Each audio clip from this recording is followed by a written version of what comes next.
Good afternoon, dear students. Now I am going to teach you simple present tense or present indefinite tense. तो simple present tense होता क्या है और इसका use किस तरह से होता है आज हम सीखेंगे. My name is Wazir Ali and I am going to teach you simple present tense और प्रेजेंट इंडेफिनिट टेंस. तो सबसे पहले हमें ये सीखना है कि सिंपल प्रेजेंट टेंस होता क्या है और उसको कैसे यूज करते हैं और वो कहाँ कहाँ काम आता है. देखिए, बेसिक सीखने के लिए सबसे पहले ज़रूरी है आपको टेंस आना चाहिए. अगर आपको टेंस नहीं आता तो आप बेसिक स्पीकिंग कुछ भी नहीं कर पाएंगे अगर आपको टेंस नहीं आता. लेकिन क्या होता है कि बच्चे टेंस से घबराते हैं और उनको ये समझते हैं कि ये हमारी समझ में नहीं आता.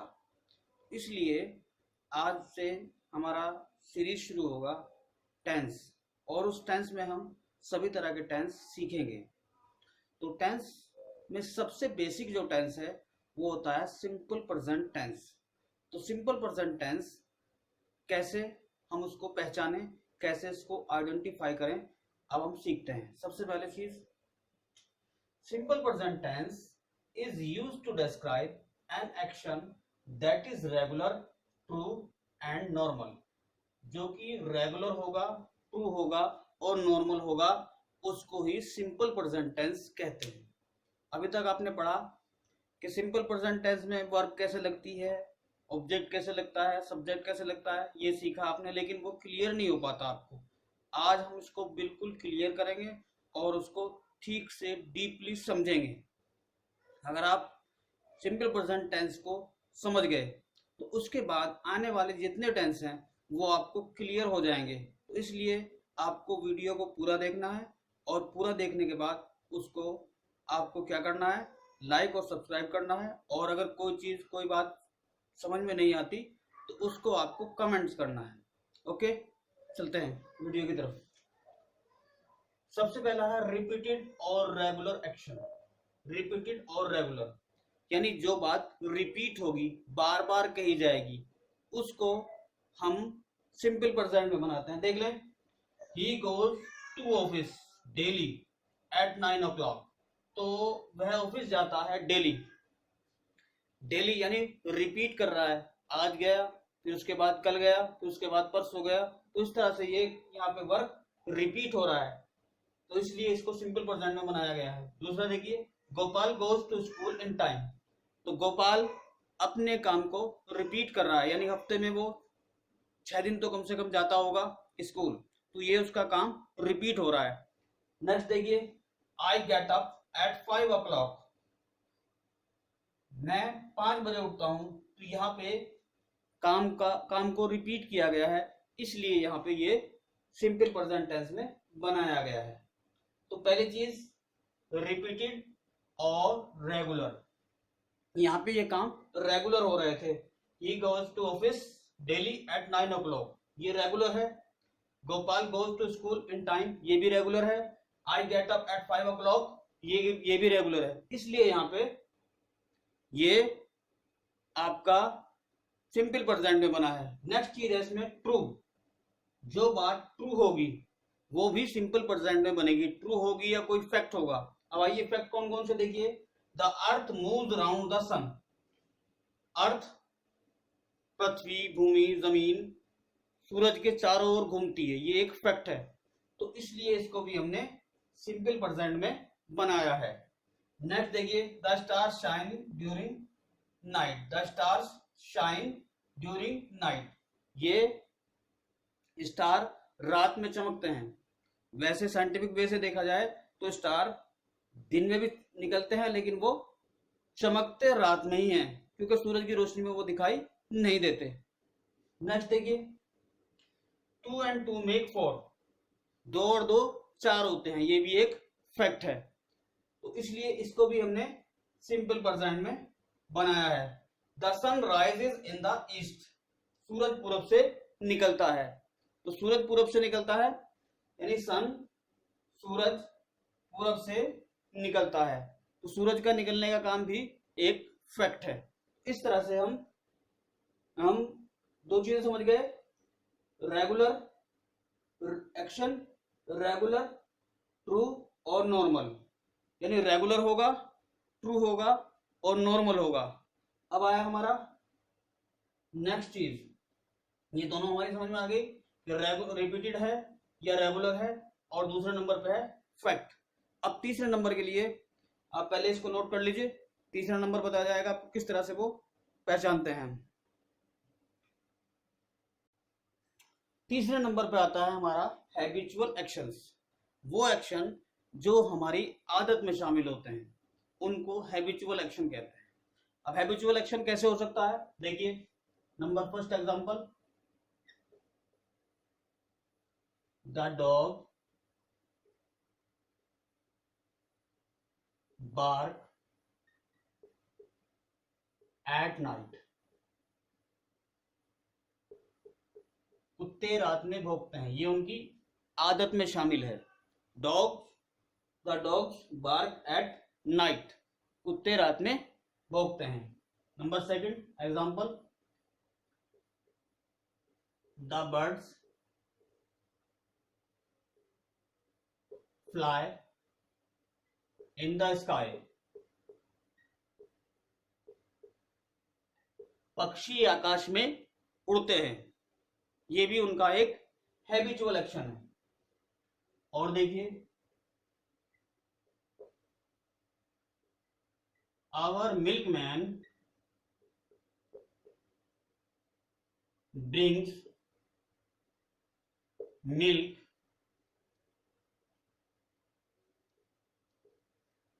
इन the evening.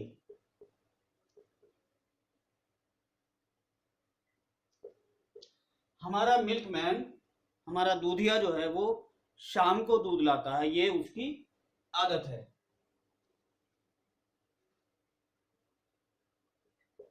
My father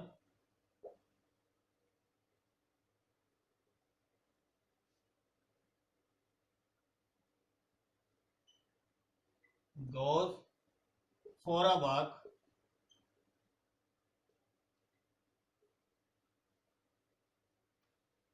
daily. ये मेरे फादर की हैबिट है कि वो डेली वॉक पर जाते हैं। My father goes for a walk daily, तो ये मेरे फादर की वॉक है, वो मेरे फादर की हैबिट है। तो ये इसमें हैबिचुअल एक्शन में इस तरह से इनको दिखाया जाता है कि इसमें हैबिट्स होती हैं। किसी भी चीज की हैबिट के बारे में जब पता चलेगा तो उसको हम सिंपल प्रेजेंट में बनाएंगे। नोट कर लीजिए। अब आता है आपका टाइम एडवर्ब। टाइम एडवर्ब्स कौन से होते हैं जिनसे हमें टाइम का पता चलता है, उन्हें टाइम एडवर्ब्स कहते हैं। और टाइम एडवर्ब्स वो एडवर्ब्स जिनको हम टाइम के अकॉर्डिंग इस टेंस में रखते हैं, जैसे always, never, often, generally, seldom, sometimes, ever, इस तरह के हम एक्सेट्रा। तो इस तरह के हम एडवर्ब इस टेंस में रखते हैं। तो हमने अब तक चार चीजें सीखी कि इस टेंस की पहचान किस किस तरह से करते हैं। पहली पहचान के लिए हमने बताया आपको कि इसमें रिपीटेड एक्शन होता है, इस टेंस में रिपीटेड एक्शन होता है। सेकंड में बताया कि इसमें कुछ फैक्ट आता है तो वो सिंपल प्रेजेंट में बनता है। नंबर थर्ड में बताया मैंने हैबिचुअल एक्शन की हैबिट्स होती हैं और हैबिट्स के बारे में बताया जाता है, तो सिंपल प्रेजेंट या प्रेजेंट इंडेफिनिट में टेंस बनता है। अब आता है टाइम एडवर्ब, यानी ये टाइम एडवर्ब इसमें यूज होते हैं। अगर ये टाइम एडवर्ब किसी टेंस में यूज किए जा रहे हैं तो इसका मतलब वो सिंपल प्रेजेंट टेंस है। ओके, देखिए एग्जांपल देख लीजिए, ही ऑलवेज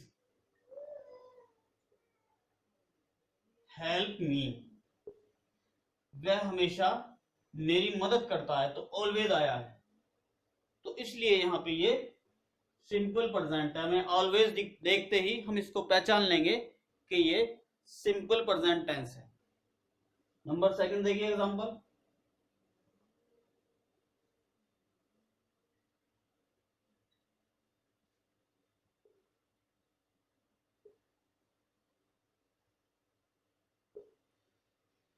यहां पे आया है नेवर, तो इसमें नेवर होने की वजह से हम इसको पहचान लेंगे कि ये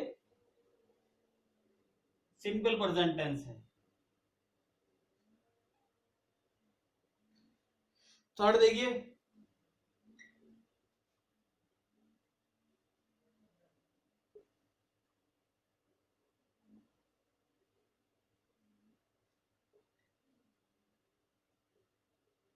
they often play cricket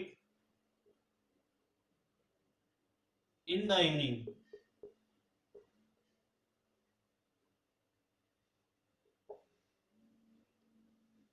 तो ये ऑफन आने की वजह से हम इसको पहचान लेंगे कि ये सिंपल प्रेजेंट टेंस है।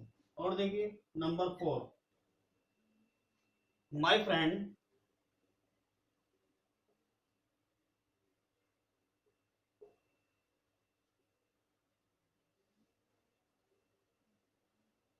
Often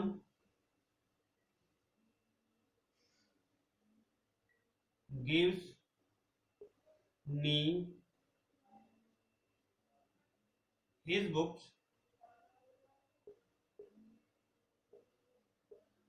to read.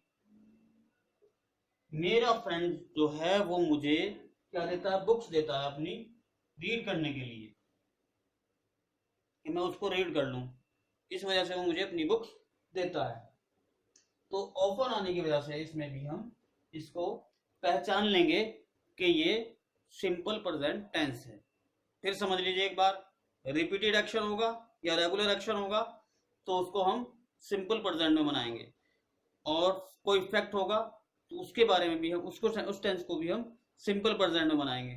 Third, habitual action होगा, उसको भी हम सिंपल प्रेजेंट में बनाएंगे। और इसके बाद अगर फोर्थ नंबर पे आता है टाइम एडवर्ब्स, जैसे always, never, often, generally, seldom, sometimes, ever, इस तरह के टाइम एडवर्ब्स अगर उसमें यूज हो रहे होंगे तो उस तरह के टेंस को भी हम पहचान लेंगे कि ये सिंपल प्रेजेंट टेंस है। अब सिंपल प्रेजेंट टेंस को बनाने के लिए उसका स्ट्रक्चर कैसे होता है, वो किस तरह से बनता है, अब आपको वो सीखना है। पहले से नोट डाउन कर लीजिए वीडियो को पॉज करके।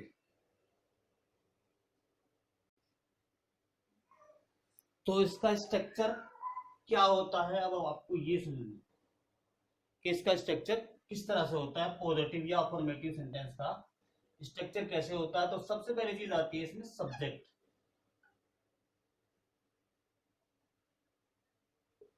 नंबर सेकंड पे आता है इसमें वर्ब की बेसिक फॉर्म यानी वर्ब की फर्स्ट फॉर्म, और उसके साथ एस और ईएस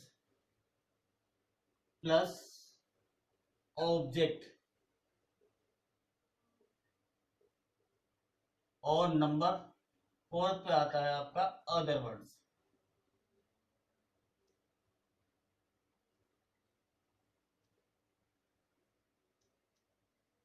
यानी नंबर फर्स्ट पे आया सब्जेक्ट, तो सब्जेक्ट आता है नंबर फर्स्ट पे। उसके बाद आता है आपका वर्ब की फर्स्ट फॉर्म यानी बेसिक फॉर्म, नंबर थर्ड पे आता है ऑब्जेक्ट, और उसके बाद अगर कुछ रिमेनिंग वर्ड्स होते हैं तो वो आते हैं अदर वर्ड्स में। तो इस तरह से इसका पॉजिटिव या अफर्मेटिव का स्ट्रक्चर होता है। तो अफर्मेटिव का स्ट्रक्चर आपके समझ में आ गया होगा, पहला सब्जेक्ट, फिर सेकंड नंबर पे वर्ब, वर्ब की फर्स्ट फॉर्म और उसके साथ एस और एस प्लस ऑब्जेक्ट और प्लस अदर, ये तो इसका स्ट्रक्चर होता है।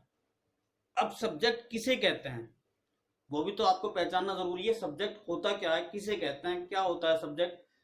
अगर आपका ये क्लियर हो गया टेंस, इसमें सब्जेक्ट, वर्ब, ऑब्जेक्ट और अदर वर्ड्स आप समझ गए, तो अगले टेंस में आपको कोई दिक्कत, कोई परेशानी नहीं होने वाली है। तो इसलिए मैं इसमें, इस वीडियो में मैं इन चीजों को क्लियर करूंगा कि सब्जेक्ट किसे कहते हैं, वर्ब किसे कहते हैं, और ऑब्जेक्ट किसे कहते हैं, और अदर वर्ड्स क्या होते हैं। तो सबसे पहले हम सब्जेक्ट समझते हैं। तो नंबर फर्स्ट पे आया हमारा सब्जेक्ट। सब्जेक्ट किसे कहते हैं? सब्जेक्ट होता है doer.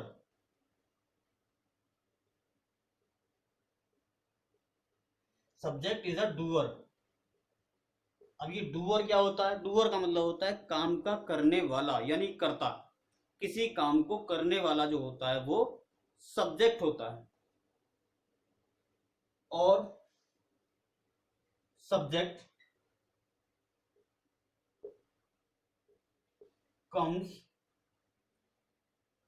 in the answer of who। Subject हमेशा हु के आंसर में आता है, तो जो हु के आंसर में आता है वो सब्जेक्ट होता है। ओके, देखिए जैसे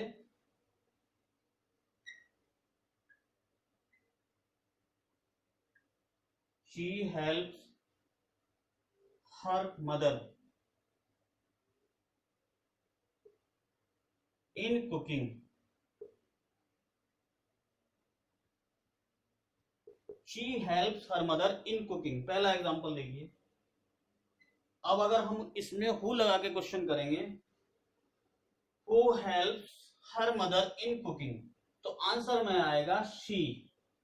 तो यही इसका सब्जेक्ट कहलाता है। हम इसको एस से डिनोट कर रहे हैं यहाँ पे, एस फॉर सब्जेक्ट। तो ये इसका सब्जेक्ट होगा शी। दूसरा एग्जांपल देखिए,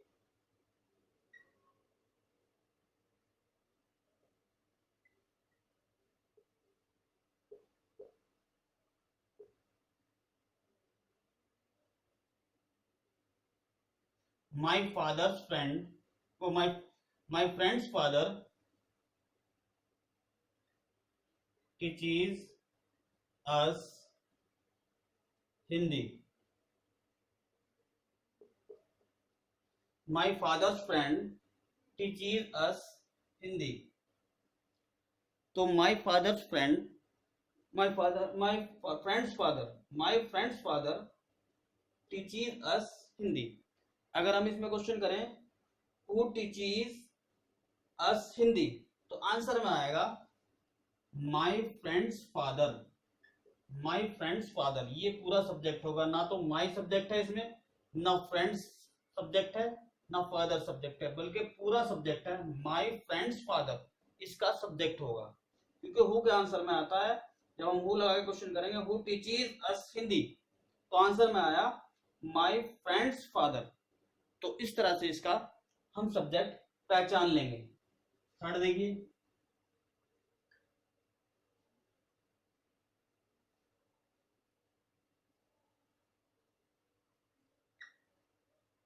देयर फ्रेंड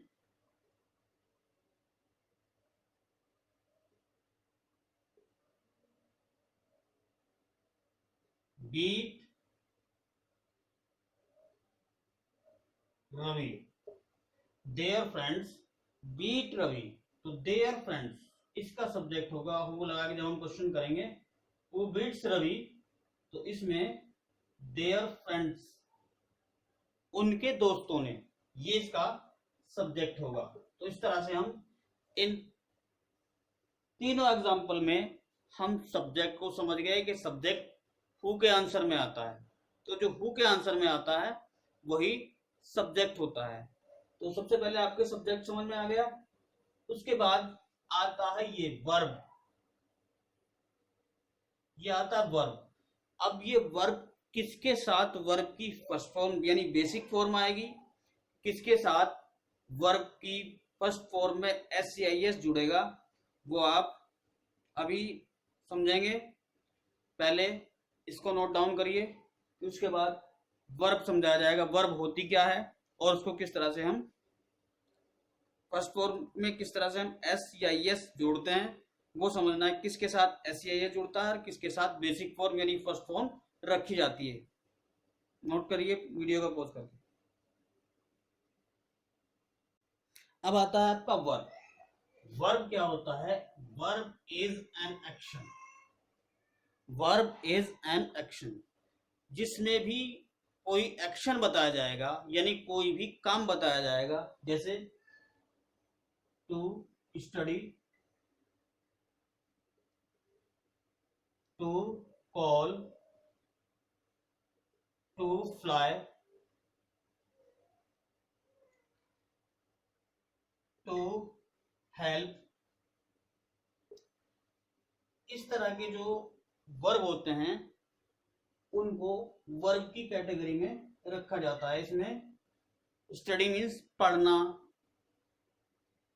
कॉल मीन्स पुकारना, टू फ्लाई मीन्स उड़ना या उड़ाना, और हेल्प मीन्स मदद करना। इस तरह के और भी हो सकते हैं, हंसना, रोना, खाना, पीना, गाना, खाना, स्कूल जाना, जाना, आना, ये सब आपके क्या कहलाते हैं? वर्ब कहलाते हैं। अब आता है वर्ब में किसमें एस जोड़ते हैं और किसमें वर्ब की केवल फर्स्ट फॉर्म यानी बेसिक फॉर्म लगती है, उसको समझना है अब आपको।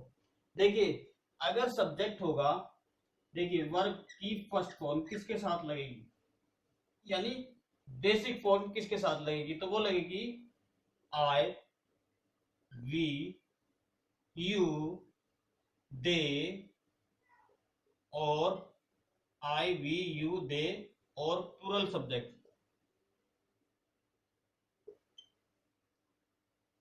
यानी आई, वी, यू, दे और प्लूरल सब्जेक्ट के साथ वर्ब की फर्स्ट फॉर्म लगेगी और उसमें कुछ भी ऐड नहीं करना है। जैसी फॉर्म थी ऐसे एज इट इज उठा के टेंस में रखना है। नंबर सेकंड आते हैं, किसके साथ वर्ब की फर्स्ट फॉर्म में एस और ईएस जोड़ते हैं। वर्ब की फर्स्ट फॉर्म प्लस एस और ईएस किसके साथ जुड़ता है? वो जुड़ता है आपके, अगर ही होगा, सब्जेक्ट शी होगा और इट होगा या कोई सिंगुलर सब्जेक्ट होगा,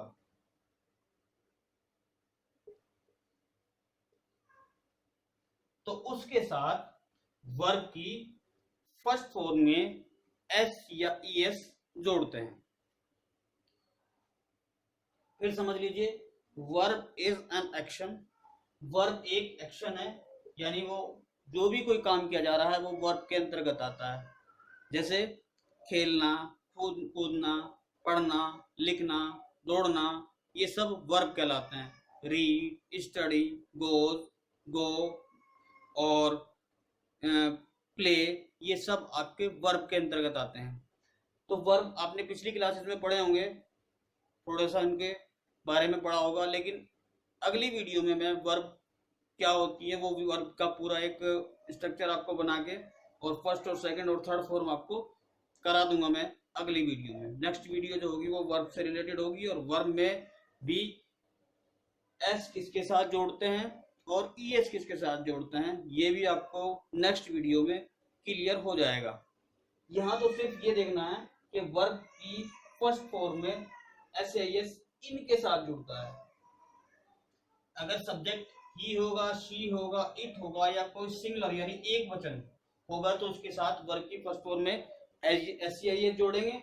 और वर्ब अगर सब्जेक्ट ये होंगे आई, वी, यू, दे और प्लूरल सब्जेक्ट होंगे तो उनके साथ हम वर्ब की फर्स्ट फॉर्म यानी बेसिक फॉर्म का प्रयोग करेंगे। बेसिक फॉर्म यूज होती हैं इनके साथ, और इनके साथ वर्ब की फर्स्ट फॉर्म प्लस एस और ईएस नोट डाउन कर लीजिए। इसके बाद ऑब्जेक्ट पे आएंगे हम।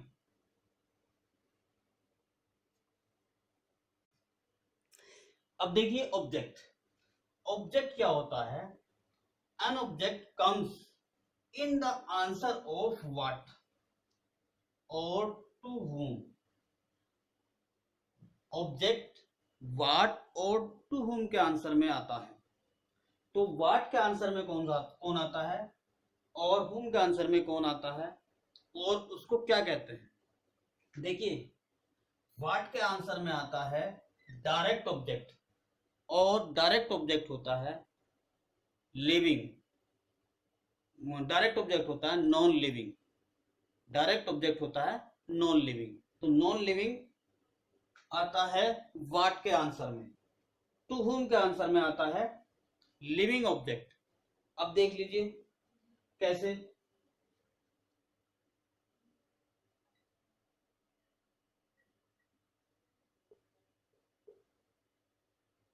माई friends gives me a pen. अब देखिए हमें पता है माई फ्रेंड इसका सब्जेक्ट है, गिव्स इसका वर्ब है, और अब आते हैं दोनों ऑब्जेक्ट के बारे में। मी, एक ऑब्जेक्ट ये है और एक ऑब्जेक्ट ये है, अ पेन। तो मी किसको दिया, टू हुम किसको दिया, मी। तो ये है आपका, इसका आंसर में आएगा, मी के आंसर में आया, टू हुम के आंसर में आया मी। तो ये कहलाएगा आपका ऑब्जेक्ट, और ये कहलाएगा इनडायरेक्ट ऑब्जेक्ट। अब पेन ये है आपका direct object.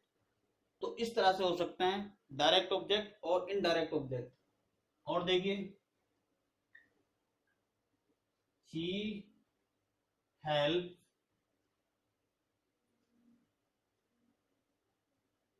Her mother.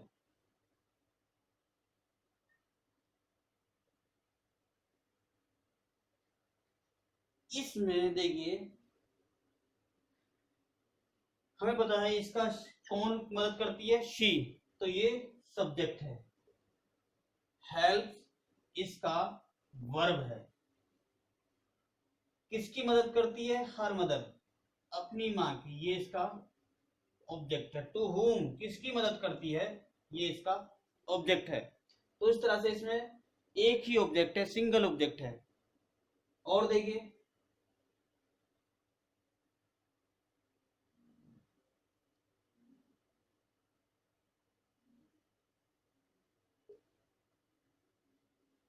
I give a book to him. I give a book to him. अब हमें पता है इसका सब्जेक्ट क्या है, किसने दी बुक, आई ने। तो ये इसका सब्जेक्ट हुआ, गिव वर्ब हुआ, a book ऑब्जेक्ट है, to him ये इसका ऑब्जेक्ट है। अब देखिए इसमें इनडायरेक्ट ऑब्जेक्ट यानी डायरेक्ट ऑब्जेक्ट पहले है, इनडायरेक्ट ऑब्जेक्ट बाद में है। तो इस तरह से भी हो सकता है कि डायरेक्ट ऑब्जेक्ट पहले रखा जाए और इनडायरेक्ट ऑब्जेक्ट बाद में रखा जाए, या डायरेक्ट ऑब्जेक्ट बाद में रखा जाए, इनडायरेक्ट ऑब्जेक्ट पहले रखा जाए। यानी इसको इधर भी रख सकते हैं और इसको इसकी जगह भी रख सकते हैं। लेकिन जब हम इसको एक जगह से दूसरी जगह शिफ्ट करेंगे तो हमें इसमें प्रीपोजिशन लगाना पड़ेगा, टू या फोर। टू या फोर के लिए नेक्स्ट वीडियो में आप देखेंगे कि किसके साथ टू लगता है, किसके साथ फोर लगता है। फिलहाल तो आपको ये देखना है कि दो ऑब्जेक्ट हो सकते हैं, और दोनों ऑब्जेक्ट में सबसे पहले नंबर पे हम जो टू हुम के आंसर में आता है यानी लिविंग उसको रखते हैं, और उसके बाद हम नॉन लिविंग को रखते हैं। अगर हम इसको शिफ्ट कर दें तो उनके बीच में टू या फोर हमें प्रीपोजिशन लगाना पड़ता है। ज्यादातर प्रीपोजिशन टू लगता है, बहुत कम फोर लगता है। वो आगे आप नेक्स्ट वीडियो में आप सीखेंगे किसके साथ, किस वर्ब के साथ फोर लगता है और किस वर्ब के साथ टू लगता है। फिलहाल तो आपको ऑब्जेक्ट समझना था, तो मैं समझता हूं कि ऑब्जेक्ट आपका क्लियर हो गया होगा। अब नेक्स्ट देखिए अदर वर्ड्स।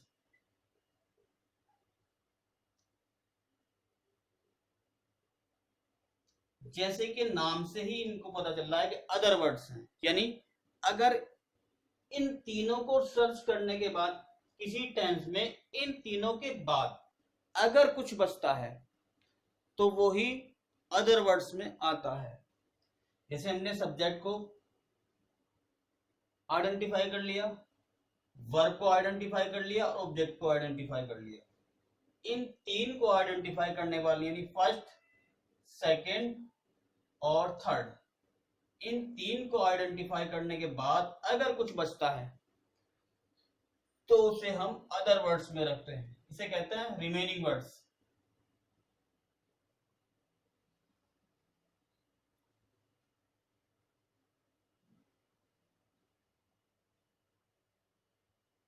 रिमेनिंग वर्ड्स यानी बचे हुए शब्द, वो शब्द जो बचे हुए होते हैं। लिखने की जरूरत नहीं है, समझ लेना आपको। कि जो कुछ अगर बचता है तो वो इसमें आता है अदर वर्ड्स में। जैसे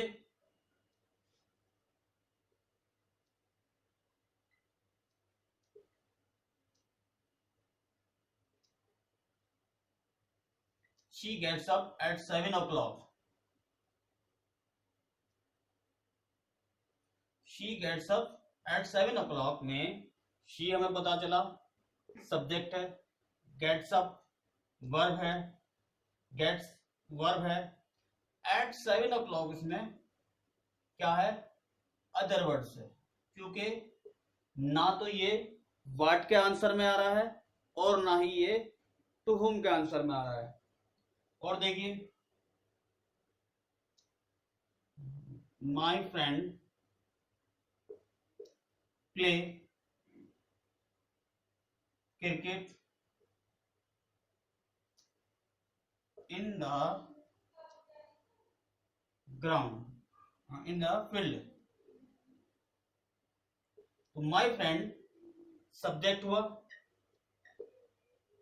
प्ले वर्ब हुआ, तो सब्जेक्ट मिल गया, वर्ब मिल गया, क्या खेलता है, क्या के आंसर में आ गया हमारे पास, क्रिकेट। तो ये हुआ आपका ऑब्जेक्ट, ये हो गया आपका ऑब्जेक्ट। और इसके बाद आता है आपका इन द फील्ड। ये इन द फील्ड जो है ये अदर वर्ड्स है, और डब्ल्यू से डिनोट कर सकते हैं आपको, आप इसको O for other और W for words। इन्हें कहलाता है अदर वर्ड्स। तो अदर वर्ड्स भी आपका क्लियर हो गया होगा। तो इस तरह से ये टेंस का स्ट्रक्चर होता है। अब ये टेंस का स्ट्रक्चर आपके समझ में आ गया होगा। इसके बाद में आपको कुछ एग्जांपल दूंगा, कुछ टेंस दूंगा, आपको उनको सब्जेक्ट, वर्ब, ऑब्जेक्ट और अदर वर्ड्स उसमें आपको नोट करने हैं और उनको आपको मतलब पहचानना है उनको, और उनको ऊपर इसी तरह से जैसे मैंने इनको ऊपर लिखा है आपको भी इसके ऊपर लिखना है। जैसे ये लिख दिया मैंने ऑब्जेक्ट और ये भी ऑब्जेक्ट, और इस तरह से इनके ऊपर मैंने नोट कर दिया है ये ऑब्जेक्ट है और ये भी ऑब्जेक्ट है, और ये इसमें मैंने इसमें भी डिनोट कर दिया है इनको। तो इसी तरह से मैं आपको कुछ सेंटेंस दूंगा जिसको आपको सब्जेक्ट, वर्ब और ऑब्जेक्ट पहचानना है और उनके ऊपर लिखना है। उनको पहचानने के बाद जब आप लिखोगे तो आपको पहचान हो जाएगी कि कौन सा सब्जेक्ट है, कौन सा वर्ब है, कौन सा ऑब्जेक्ट है और कौन सा अदर है। अगर आप इसको पहचान पाए तो फिर मैं समझता हूँ कि अगले आने वाले टेंस में आपको बहुत ईजी होने वाला है।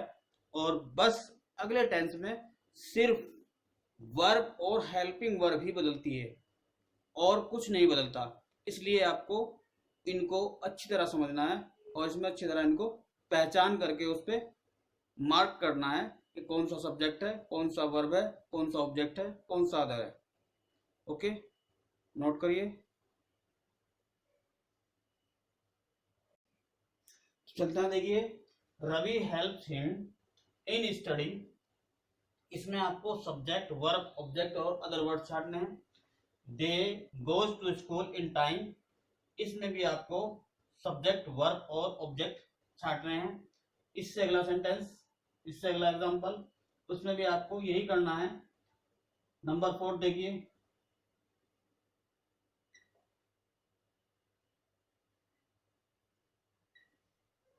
माई father's friend, my friend's father.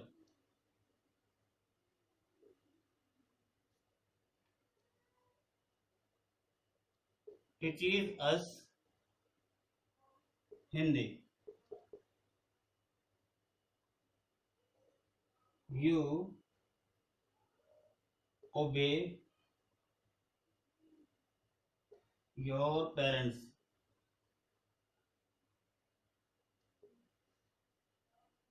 तो इन 6 सेंटेंस में आपको ये आइडेंटिफाई करना है कौन सा सब्जेक्ट है, कौन सा वर्ब है, कौन सा ऑब्जेक्ट है और कौन सा अदर वर्ड्स है।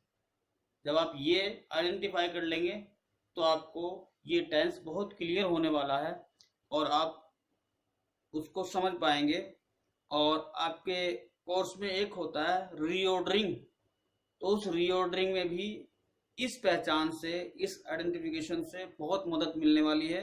रीऑर्डरिंग द सेंटेंसेस, जब रीऑर्डरिंग आप करेंगे तो उसमें भी मदद मिलने वाली है। और आप जब पैसिव वॉइस बनाएंगे, एक्टिव को पैसिव में चेंज करेंगे, पैसिव को एक्टिव में चेंज करेंगे, तब भी आप इससे बहुत मदद मिलेगी और आप उसको समझ पाएंगे कि कहाँ सब्जेक्ट किस तरह से रखना है, ऑब्जेक्ट को किस तरह से रखना है। जब उसको आइडेंटिफाई कर लेंगे तो आप आसानी से सब्जेक्ट की जगह ऑब्जेक्ट रख देंगे, ऑब्जेक्ट की जगह सब्जेक्ट रख देंगे, तो आप आसानी से उसको समझ पाएंगे। तो इसलिए मैंने ये आपको होमवर्क दिया है कि सबसे पहले आप 6 सेंटेंस जो मैंने दिए हैं, इनमें आप सब्जेक्ट, वर्ब, ऑब्जेक्ट और अदर वर्ड्स आइडेंटिफाई करेंगे, उनके नीचे मार्क लगाएंगे और उसके बाद आप उनको अपनी कॉपी में नोट करेंगे। Okay, thank you.